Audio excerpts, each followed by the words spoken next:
สวัสดีครับมื้อนี้มารวยพามาตาในทางของแม่ติ๋มนะครับงวดก่อนเพิ่นฝันว่าผู้ชายมากำนมเพิ่นตี5060นะครับแต่ว่าลงเป็นลาวเสียดายเพิ่นว่างวดนี้ให้เป็นไทยเลยนะครับพอดีเพิ่นฝันได้เนื้อบักหลายนะครับเพิ่นฝันแบบใดลองไปติดตาม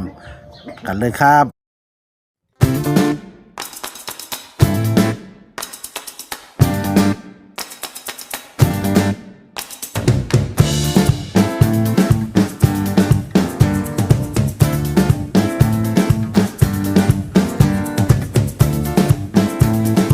สวัสดีครับแม่ติ๋มครับสวัสดีค่ะแม่ทีม โอ้ยเนาะ โอ้ยเนาะยังไง โอ้ยเสียดายอัน เสียดาย60 50 6050ที่เพิ่นฝันว่ากำมันของดีเขาไหมอ่า สำคัญ กำเอาตัวสิ กำหำมันว่าเนาะ แต่เก่าฝันมันจะหามันกำเนาะ เออ เป็นหาเนาะ5060ไงมา แม่น 50นี่ล่ะก็วางตัวกันอย่าลืม60เด้อวางสิ อัน 06 ล่ะมันก็มี2ฝันหนึงกับฝันอันนั้นก็ลาบของเฮาตี46แม่น ครับมี2ฝันแต่ว่าเฮาบ่ได้ย้ำฝัน สิแม่นเลขตัวนั้นมันเข้าแล้วล่ะแล้วมันเลยฝันว่าอันที่บ้าน โอ้ ก็ใช่จะไม่ยิ่งนะ พอลงคลิปแรกไปแล้วเนาะ เลขตัวนั้นมันเข้าเลยดิเลข ครับ ตัวที่เขาบอกไปที่แล้วมันเข้าอ่ะดิ อืม เพราะว่าเฮายังมันก็สิได้แล้วนะเพราะว่ามันเลขตายตัวนั้นแล้วนะ คันฟันจังซี่มันสิเป็นมักสิเป็นจังซี่ล่ะอันเฮาฟัน อืม มันสิเที่ยวมันสิฟันเกี่ยวกับว่ามีคนมากอดนี่นะมาหอม ประมาณนั้นเนาะ อืม เอาเวลาจำไว้เด้อเนาะให้เพิ่นได้เลขแล้วฝันว่าได้กลับได้หอม เรียก อ่า แล้ว เลขเขาแล้ว ว่าคือดูว่าสิบอกตัวเก่าอยู่มื้อน่ะ เนาะคนเดียว ว่าสิบอกตัวเก่าแล้วเอาตัวเก่าแล้วเอาตัวนี้ล่ะที่ว่า506ตัวนี้ล่ะสิว่าอยู่มื้อนั้น งั้นมาเลยลงเล่าให้ มันเข้าเด้มันเข้าเลขไทยเด้ น้องเป็นเล่าเนี่ยเนาะ มันเป็นเล่าเหมือนเพราะว่าเฮาสรุปเลขมามีนะมันเลยเป็นเลขเล่า มีมันบ่ มามีมันเป็นเลขเล่า อืม เพราะว่าเอามื้อนี้เราไม่ ก็ฟันว่าได้ขายของคือจังซี่ล่ะอยู่หน้าบ้านนั่นล่ะ อืม ทางฝั่งคือสิเป็นงานนี่ล่ะหน้าบ้านน่ะเจ้าของนั่นถนนเพิ่นมีแต่แม่ค้าขายไหมขายของไม่หมดเลยเจ้าของก็เลยขายนํเขาทอดเนื้อเลยล่ะย่างเนื้อขึ้นถาดนึงบัดนี้มีคนมาเหมาเด้อันเนื้อนะถาดเนื้อนึงเขามาซื้อนะก็เลยเอาเงินให้600เด้นี่ล่ะฟันแบบนี้ โหไว้เชื่อ 600ที่เจอนี่หรอก อืม เอาเลขไทยเด้อบ่ต้องเลขล่างเด้อบัดนี้เด้อ มันของศูนย์ตัวเก้าติคือ90 600ก็ติ00 คันนั้นก็โทรกันก็50คือเก่าหั่นล่ะ อืม 00แหม อืม 600แหมในบางมัน600แหม600แหมเฮาก็ต้อง ขายรถคันนี้บ่ คันนี้ล่ะ ขายหรือขายอยู่หน้าบ้าน ขายหน้าบ้านเจ้าของนี่ล่ะ เพราะว่าหน้าบ้านมันคือว่าติ หน้าบ้านนั่นแหละหรือบ้านก็50คือเก่า ฮะ หรือบ้าน50เด้อ เอาคือว่า50บ่ อืม อืม หรือบ้าน เอาซะว่า50เด้อ50กับ60กับหยังก็ 50กับ6มันฝันได้ขายของได้เงิน600แหม ขายได้เงิน600 600ครับขายหน้าบ้านก็ต้องเป็นเลขบ้าน ก็50 60แล้วก็00เท่านั้น เอ ล่ะ อสามตัวเนี่ยเนาะ 3ตัวนี่แหละกลับนั่นเท่านั้นล่ะ อืม 50 60 จ้า แม่น แม่น เพราะว่าขายของหน้าบ้านนะ ที่บ้านเลขที่บ้านแต่เก่ามันก็50อยู่แล้วนะ 50หมู่ หมู่8นะ หมู่8เนาะลองมาเด้อนะครับสำหรับก็ฝันแม่ติ๋มมันว่าเอาไทยได้เด้อบ่ต้องเอาลาวหรอวะบ่ได้อยากซื้อลาวก็ซื้อแต่ว่าจริงๆเพิ่นสิเอาไทยล่ะเพราะว่าเสียดายเงินก่อนเพิ่นว่า เสียดายตัว นึกว่าเอาลงไทยให้เพิ่นดอก บ่แล้วลงลาวแล้ว ว่าเอ้ยบอกเลขถึกอยู่ได้อวางสิเนาะ ก็คิดว่าเด้อแม่ติ๋มคือเปลี่ยนเลขมันก็คิดอยู่เพิ่นก็บ่ได้เว้าใส่กันเนาะมันโดนจำไม่เลย46 คัน เทื่อ ฟันนั่นคันเลขมันเข้ามันสิแต่ฟันแบบล่ามกไปจังซี่ โอ้ส่วนใหญ่ หอม มันบางทีมันก็เข้าตัวนั้น เข้าตัวที่เฮาฝันมันก็บ่แน่เนาะถ้าเข้าติเฮาตีตัวนี้บางทีมันก็เข้าบางทีเราฝันเฮาฝันก่อนน่ะมันก็เข้าไปจังซี่เด้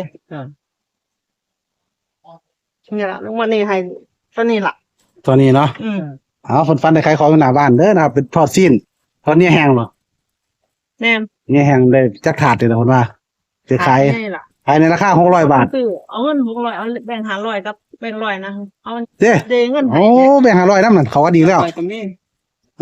แบ่ง500อีกนะครั แบ่ บ งนึงกับแบ่ง100ก็เป็นเงิน600เรียกว่าเนื้อถาดนั่นเรียกว่าเป็นนับแล้วมันเป็นเงินอยู่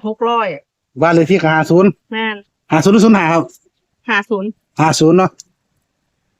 อ๋อตามนั้นเด้อนะครับทักแล้วอยู่แล้วพี่น้องเอ้ยฟังกันสิถ้าเบิ่ง เขาถามเบิ่งอีกทีนึงว่าเราสิฝันลามกวะ อ่า สิเซ็ตเขาอีกว่างวันน่ะ เจ็ดพออยู่ว่า ปันมันมาเขียนเลยค่ะเขาเอาตัวนี้เลยมารุ่นเอาตัวนี้ไปเลยเอาฟันนี้เลยรุ่นเท่าไป ต้องเอาฟันดูสิเอาแต่ เราเอาฟันดู บ่ให้ฝันดีแล้วเดี๋ยวฝันลามกมันเลขเขาเดียวทีนะ ผู้ใดสั่งนั่นลูกชิ้น มาเลยแล้วสั่ง ดัดเลยเด้ ร้านแล้วกินนี่ละ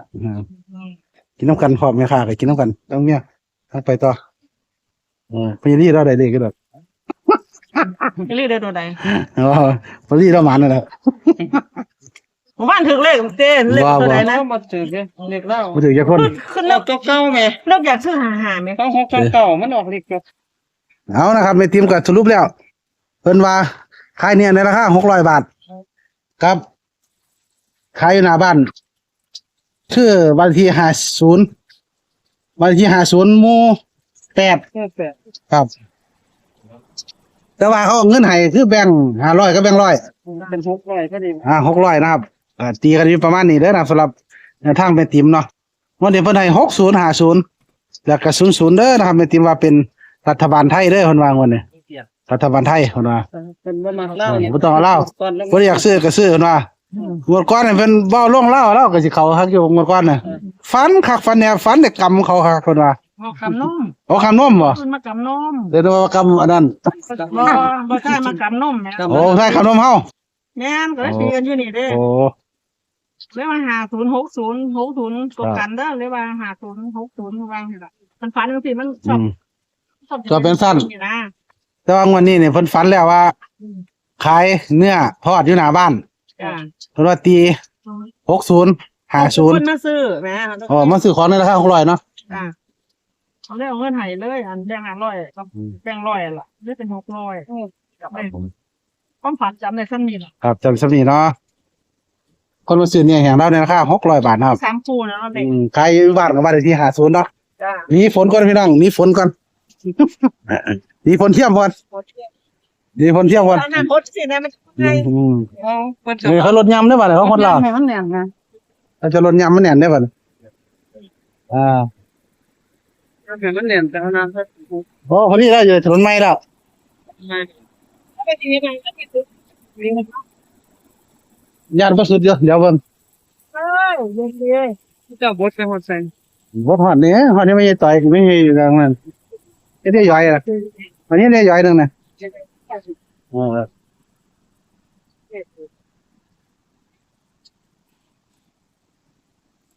นะครับแต่ตามนี้ฟันดีฟันแบบนี้มันว่ามันแท้เหรออ่า เด็กไทยเด้อ ไทยเด้อเสียดายว่ามัน ว่ามันลงไทยน้ำแต่เนาะ บ่ได้ลง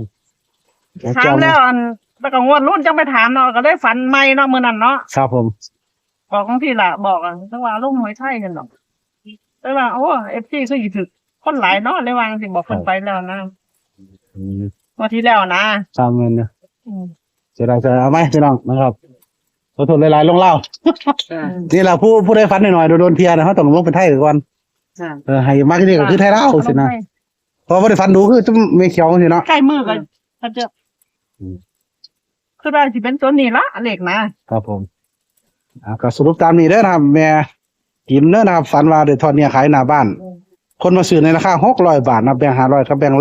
100บ้านเลขที่เพิ่นขายอยู่คือบ้านเลขที่เพิ่นนี่50หมู่8เนาะเพิ่นก็เลยตี60 50แล้วก็00เด้อนะครับพี่น้องมาตัวใดก็พิจารณาเอานะครับเป็นที่ว่าซ้ำนี่ล่ะเพิ่นว่ามั่นใจฮักแล้วซั่นนะครับ สีซ้ำนี่ล่ะ เพิ่นได้มัก00ก็ลองเบิ่งเด้อนะจุกๆมันๆครับขอบคุณเป็นทีมเวลา อ่า สวัสดีครับ